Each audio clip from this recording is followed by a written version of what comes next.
So the Lakers drafted Adou Thiero from Arkansas. I've never seen the guy play. I watched highlights of him. That's it. I'm sure most of you haven't seen him play either. My biggest take from this is, if you're going to draft a 6'6" guard/forward with the number 36 pick, you better have a play to get a good center. And I'm not talking about 10-7 Nic Claxton. I mean, you better have a play to get what we need. Because if the Lakers go and then trade Dalton Connect in the 2031 first for Nic Claxton, I'm going to be pissed. And you all should be pissed too. Nic Claxton averaged 10.7 rebounds per game last year. I'm telling you, and the Lakers need to start thinking like this. You could have drafted a player at number 36, right? And by game 82, if you truly worked on player development, you could have got that player to be at least 10 points and 7 rebounds per game. That's not a big deal. You could go and get Jackson Hayes. If you give Jackson Hayes 30 minutes a game, that dude might give you 10 points and 7 rebounds a game. Give him consistent minutes in a consistent role every game. That dude might be 10 points, 7 rebounds a game. Well, you moved up to 36. You know that what you do need is a center, and what you don't really need is a 6'6", 6'7" guard/forward. Okay, I'm not tripping about that. All that tells me is that you had a target in mind, and you got that target. I don't mind if you go and say, okay, we need a 3-and-D, and you assign a name to that quote-unquote 3-and-D. I hate terms like 3-and-D, small ball 5, a big. I hate those vague terms. They're stupid to me. But if you assign a name to the term, I ain't tripping. Adou Thiero, that's who you saw is your maybe 3-and-D guy for the future. That's fine. You went and got him. I'm cool with that. You assigned a name to the target, a name to the need. I'm cool with that. I got no problem with that.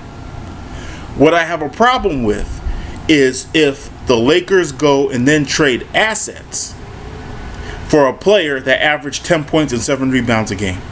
I got a problem with that. I got a problem with the way the Lakers fuck off their assets. I got a big problem with it.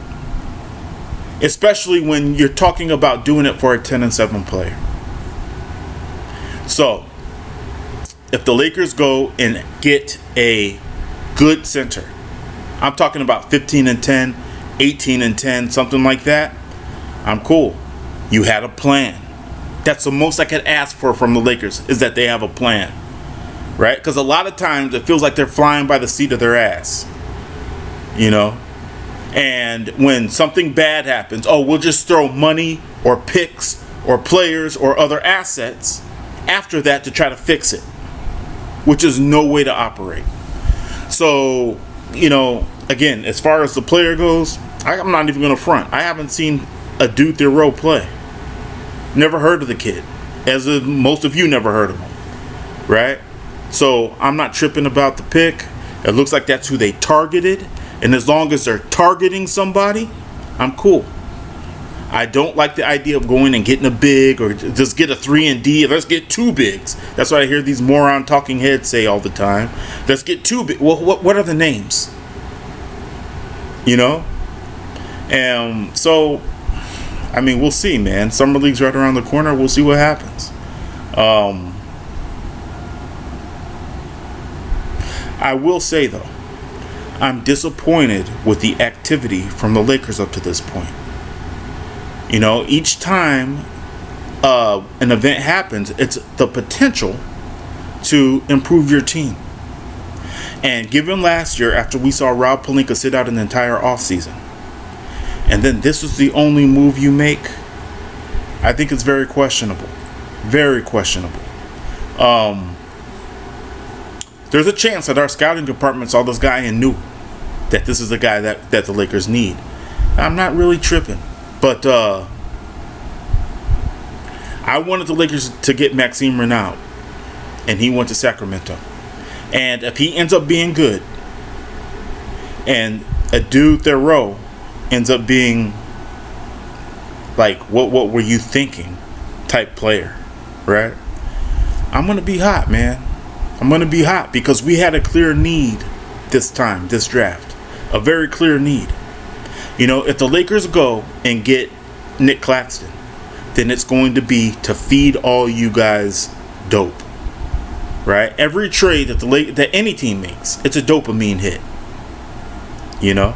And if they go and get Nic Claxton, it's just going to be the popular name that was floating around, and it was a name that's going to keep the fans off of management's back. That's all Nic Claxton is going to be. I mean, 10-7, really. You're trying to tell me you can't draft a player and coach him up to 10.7 rebounds per game? I'm not saying this like it's the easiest thing in the world to do. It's not like that. That's not what I'm saying. What I'm saying is that the Lakers had Jay Huff. Jay Huff, if given 28 minutes, 30 minutes a game, he might be 10-7 or better. You see what I'm saying? We have no work ethic. That's what I'm getting at. You know? And it's starting to feel like it's not expected for JJ Redick to coach up players. It's almost like it's more expected that JJ Redick performs in such a way that it cosigns management.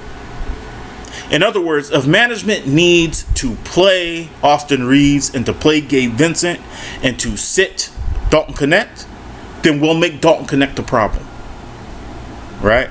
If the Lakers feel like they need to show, just act in vain, just put on a bullshit show that they're giving everything, then we'll sit Jackson Hayes against Minnesota.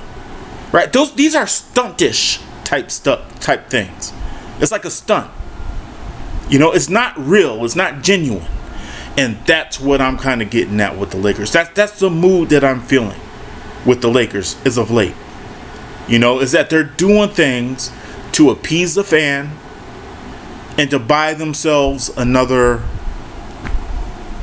week or two or month maybe. You know, I mean, like if you have kids, you know what I'm talking about. Your kids, man, if you don't stay on them, they'll do just enough to make you shut the fuck up. And then they'll go right back to what they were doing before. You know? If you don't stay on them, that's what they'll do. And that's kind of what it feels like the Lakers are doing. The Laker management is doing to Laker Nation. It feels like they're giving us enough to say, okay, I did something. You wanted me to do something, I did something. Well, what'd you do? You know what I mean? That's why I hate the terms like bigs and 3-and-D and all. It's like, yo, dude, assign some names to the bigs.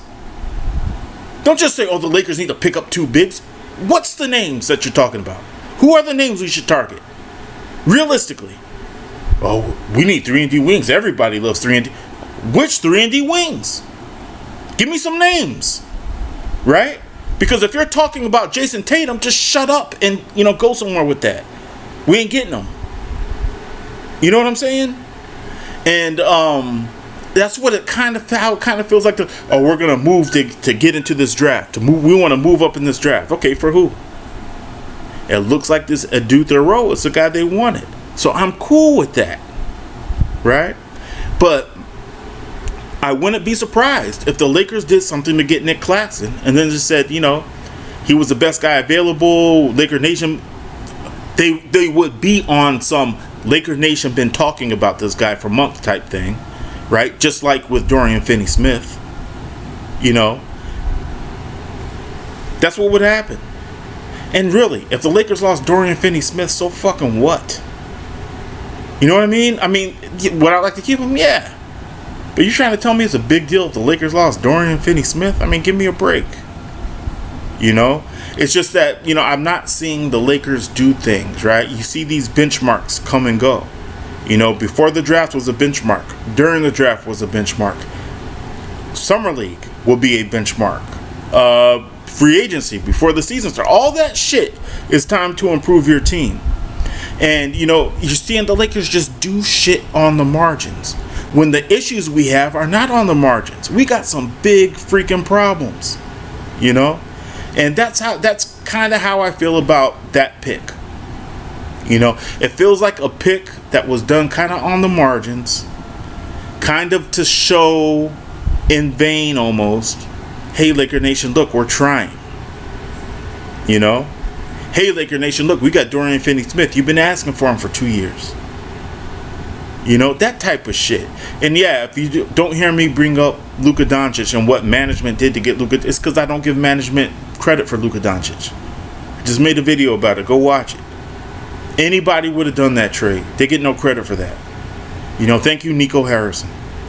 Rob Pelinka, anybody would have done it, man. You know.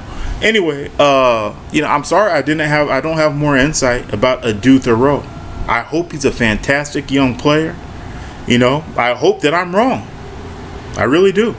But I don't think I am. I think that the Lakers it's just in there, it's their MO to just keep doing the bare minimum. You know, and just keep trying to get from this day to that day or from this month to that month without Laker Nation, you know, going nuts. That's what it feels like to me. So, we'll see. And I'll catch y'all soon.